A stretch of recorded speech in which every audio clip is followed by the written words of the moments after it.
తాకట్టులో ఉన్న బంగారాన్ని విడిపించి ఆ రోజు ఆన్లైన్ ధరకే కొంటుంది కొమ్మూరి గోల్డ్.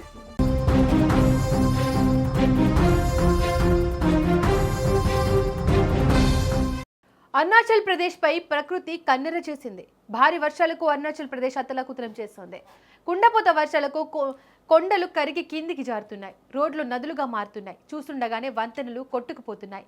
కొండ చర్యలు విరిగిపడి 6 జిల్లాలకు బాహ్య ప్రపంచంతో సంబంధాలు పూర్తిగా తెగిపోయాయి.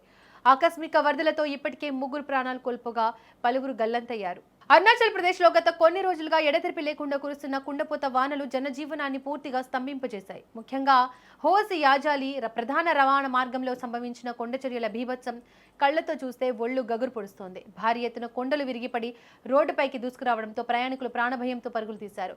టన్నుల కొద్దీ మట్టి బండరాళ్లు రోడ్లను పూర్తిగా కప్పేయడంతో ఈ మార్గంలో కిలోమీటర్ల మేర ట్రాఫిక్ నిలిచిపోయింది. యుద్ధ ప్రాతిపదికన జేసీబీ యంత్రాలను రంగంలోకి దించి మట్టిని తొలగించేందుకు ప్రయత్నిస్తున్నప్పటికీ నిరంతరాయంగా కురుస్తున్న వర్షం వల్ల సహాయక చర్యలకు తీవ్ర అంతరాయం కలుగుతోంది. ఈ భారీ వర్షాలు మరియు కొండ చర్యల ప్రభావం కేవలం ఒకే ప్రాంతానికి పరిమితం కాలేదు. రాష్ట్రంలోని ఏకంగా 6 జిల్లాలకు రాకపోకలు పూర్తిగా నిలిచిపోయాయి. ప్రధాన రహదారులు దెబ్బతినడం, వంతెనలు వరద తాకిడికి కొట్టుకుపోవడంతో ఆయా జిల్లాల ప్రజలు బాహ్య ప్రపంచంతో సంబంధాలు కోల్పోయి అల్లాడిపోతున్నారు. నిత్యావసర వస్తువుల సరఫరా నిలిచిపోయింది. అత్యవసర వైద్యం కోసం వేరే ప్రాంతాలకు వెళ్లాలన్నా దారులు లేని పరిస్థితి నెలకొంది. రోడ్లన్నీ బురదమయంగా మారడంతో కాలినడకన ప్రయాణించడం కూడా అసాధ్యంగా మారింది. మరోవైపు కొండల నుంచి దూసుకొస్తున్న ఆకస్మిక వరదలు లోతట్టు ప్రాంతాలను ముంచెత్తుతున్నాయి. పెద్ద సంఖ్యలో ఇళ్లు, ప్రభుత్వ కార్యాలయాలు నీట మునిగాయి. ఈ జల ప్రళయం వల్ల ఇప్పటి వరకు 3 దుర్మరణం పాలవడం అత్యంత బాధాకరం. కొట్టుకుపోయిన రోడ్లు, వరద నీటి ప్రవాహంతో మరికొంతమంది గల్లంతైనట్లు సమాచారం అందుతోంది. బాధితులను రక్షించడానికి రెస్క్యూ టీమ్స్ రంగంలోకి దిగాయి. ఇళ్లను కోల్పోయిన వందలాది మంది ప్రజలు పునరావాస కేంద్రాల్లో ఆశ్రయం పొందుతున్నారు.